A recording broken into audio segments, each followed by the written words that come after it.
አንድ ሰው የተወለደበትን ቀን በመጠቀም ኮከብ ቆጣሪዎች የሰዎችን የተለየ ባህሪና የወደፊት ሁነቶች የሚገልጹበት ንድፈ ሐሳብ ማለት ነው። 63% የሚሆኑ አሁን ያሉ ጄኔሬሽኖች በዞዲያክ ሳይንና በአስትሮሎጂ ያምናሉ የሚል ጥናት ወጥቷል። እኔ ሁሌም ቢሆን የሚገርመኝ ነገር ዞዲያክ ሳይን ውስጥ ገብቼ የልደቴን ቀን አስገባና እሱ ጋር ጸባዩን አንብቤው ከዛ ከኔ ጸባይ ጋር ሳመሳስለው እንዴት እንደሚመሳሰል ሳይ በጣም በርካታ ወጣት ደግሞ ወገኖቼ በእርግጠኝነት የምነግራችሁ ነገር አይደንቲቲ ክራይሲስ አለበት።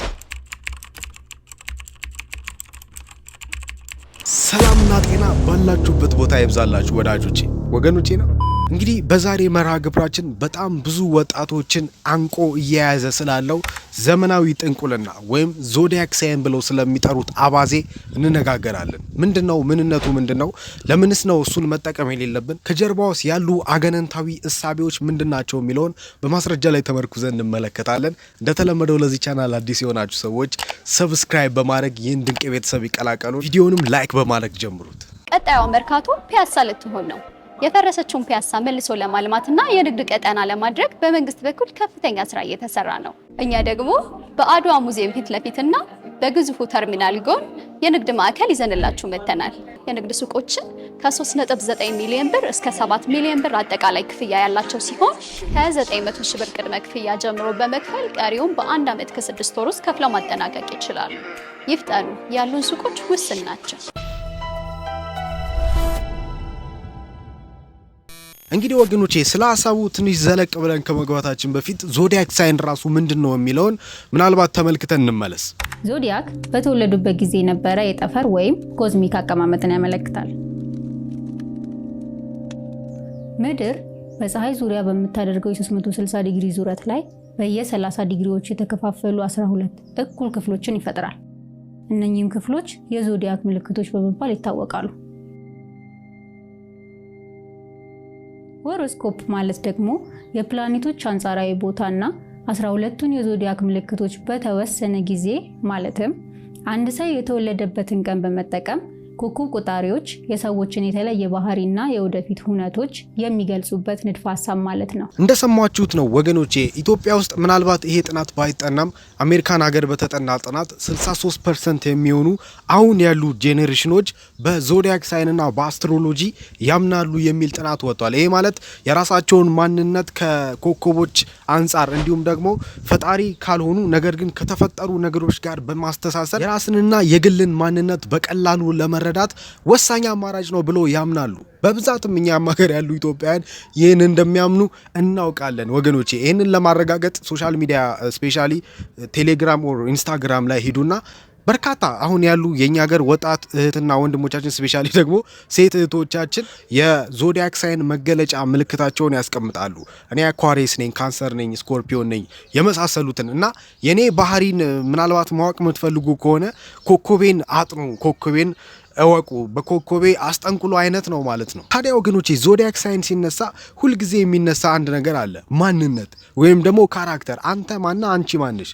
አንድ ጥያቄ ልጠይቃችሁ፣ አንተ ማነ ወይ አንቺ ማንሽ? ለምንድነው ሰዎች የራሳቸውን የግል ማንነትና ካራክተር ከሆነ ኮከብ ጋር ሰፍተው እኔ እንደዛ ነኝ እንደዚህ ነኝ ብለው የሚናገሩት ብለን ከጠየቅን ሁላችንም ሰዎች የምንባል ፍጥረቶች ውስጥ ሁላችንም ውስጥ ያለ አንድ ወሳኝ ጥያቄ አለ ወገኖቼ። ከመለስነው በትክክለኛው መንገድ ልንጓዝ፣ ካልመለስነው ደግሞ ወደ አዘቅት ልንገባ የሚያስችለን ጥያቄ ነው። ጥያቄውም አንተ ማነ፣ አንቺ ማነሽ የሚል ጥያቄ ነው። እንግዲህ በጣም ይሄን ጥያቄ ብዙ ሰዎች ሲጠየቁ የሚመልሱበት መንገድ የተለያየ ነው። አሁን ይሄን ጥያቄ እናንተም ብጠይቃችሁ አንተ ማነ ወይ አንቺ ማነሽ ብንባል የምንመልሰው በራሳችን እይታና በራሳችን ግላዊ መነጽር ነው አይደል? ደና ቤተሰብ ካለን የራሳችን ማንነት ስንናገር ከቤተሰባችን ከፍታ እንጀምራለን አይደል? ወይም ደግሞ ስራችን አሪፍ ከሆነ ምናምን ዶክተር ምናምን ከሆነ ይገርማል፣ እኔ ዶክተር ሙማ አዲቫ እባላለሁ እንላለን። ወይም አለን ብለን ከምናስበው ደና ነገር ነው የራሳችን ማንነት አያይዘን መናገር የምንፈልገው። ነገር ግን ዶክተርነትም ቢሆን ስራችን ነው አይደል? ወይም ደግሞ የመጣንበት ቤተሰብ ቢሆንም የዘር ግንዳችን ነው። ወይ ደና ስም ካለን ያም ስማችን ነው። ወይ ጥሩ ሀገር የምንኖር ሰዎች ከሆነን ያም የምንኖርበት አገር እንጂ የእውነት ለተጠየቅነው ጥያቄ ተገቢ የሆነ መልስ አይደለም። አንተ ማነ አንቺ ማነሽ ለሚለው ጥያቄ ታዲያ ይሄንን ጥያቄ ውስጣችን ስለሚጠይቀን ሰዎች ማንነታቸውን ለመረዳት በሚያደርጉት ሩጫ ውስጥ ስለነሱ የሆነ አካል እንዲናችሁ ብሎ ሲነግራቸው ቀላል ያደርግላቸዋል የዚህን ጥያቄ መልስ ማለት ነው። ስለዚህ ምን አለፋ አንተ ማነኝ ምንድነኝ ብለህ ከምትጨናነቅ መቼ ነው የተወለድከው? እኔ ጳጉሜ 19። ስለዚህ ጳጉሜ 16 ከተወለድክ ኮከበ እንትን ነው ጅግራ ነው ምናምን ብለው ይነግሯቸዋል። ስለዚህ ጅግራ ደግሞ ተቆጪ ናቸው በባህሪያቸው ምናምን የራሳቸውን ነገር ሲባል ደስ ይላል። አንተ ይገርማል ቁጭ የኔን ማንነት ነው የሳለው ምናምን ብለን ራሳችንን ብዙዎቻችን አይደንቲፋይ ያደረግነው ውስጣችን ያለውን ማነህ ወይ ማነሽ የሚለውን ጥያቄ ለመመለስ ስላልቻልን ነው። በዚህም በጣም በርካታ ወጣቶች ያምናሉ ወገኖቼ። እንደውም ላሳያችሁ አንዲት በጣም ስለዚህ ነገር አቀንቅና የምትሰብክ አንዲት ወጣት ልጅ አለች ቲክታክ ላይ እና የምትለውን ተመልከቷት። እኔ ሁሌም ቢሆን የሚገርመኝ ነገር ዞዲያክ ሳይን ውስጥ ገብቼ የልደቴን ቀን አስገባና እሱ ጋር ጸባዩን አንብቤው ከዛ ከኔ ጸባይ ጋር ሳመሳስለው እንዴት እንደሚመሳሰል ሳይ ሁሌ ነው በጣም ግራ የሚገባኝና ዞዲያክ ሳይናችሁን ማየት የምርም በጣም ይረዳል። ስለራሳችሁ ለማወቅ የምርም ይረዳል። ገብታችሁ የራሳችሁን ዞዲያክ ሳይን በልደታችሁ ቀን አይታችሁ ስለራሳችሁ ጸባይ የማታውቁትን ነገሮች ወይም ደግሞ እናንተ የምርም ያልተገነዘባችኋቸውን ነገሮች ሊነግራችሁ ይችላልና ዞዲያክ ሳይናችሁን ገብታችሁ ቼክ አድርጉ። አያችሁ ወገኖቼ፣ ይሄ ነው ዋነኛው ጥያቄ። ስለራሳችሁ ለማወቅ የት ሄዳችሁ ነው የምትጠይቁት የሚለው በጣም ወሳኝ ጥያቄ ነው። ምናልባት ለአንዳንዶቻችሁ ትምህርት ሊሆን ስለሚችል የራሴን ህይወት ትንሽዬ ልንገራችሁ።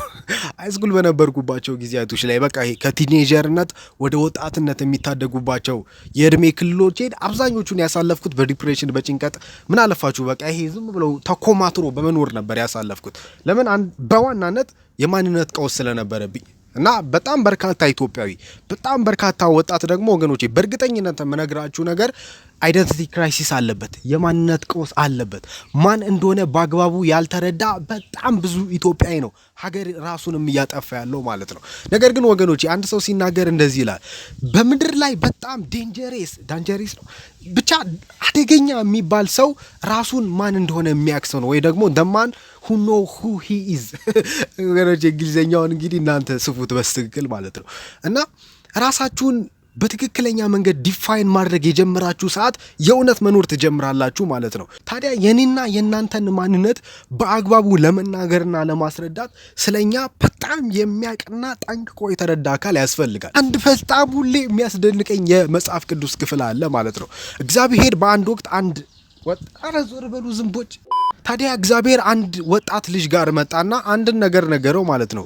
ኤርሚያስ የሚባለው ኤርሚያስ ደግሞ ወጣት ነው፣ ብዙ ነገር አድርጋለሁ ብሎ የማያምን ስለራሱ ያለው መረጃ ከዓለም ወይም ደግሞ ካደገበት አካባቢ ላይ የወሰደ ሰው ነው። ታዲያ ኤርሚያስ ስለራሱ የሚያስበው ልጅ ነኝ፣ ብላቴና ነኝ፣ ምንም ነገር ማድረግ አልችልም፣ ዞዲያክ ሳይኔ ደግሞ አህያ ነው ብሎ የሚያምን ሰው ነበር። ይገባችኋል ምን እያልኳችሁ እንደሆነ? ታዲያ እግዚአብሔር ወደሱ መጣና አንድ ነገር ነገረው። ለትልቅ ዓላማ እንደሚፈልገው ለትልቅ ነገር እንደሚፈልገው ነገረው። ታዲያ የተነገረው ነገር ከሱ ማንነት ጋር የሚገጥም ስላልመሰለው ኤርሚያስ ከአምላክ ጋር እንኳን ክርክር ውስጥ ገባ። እኔ አልመጠንም፣ አንተ ትመጥናለህ፣ አልመጠንም።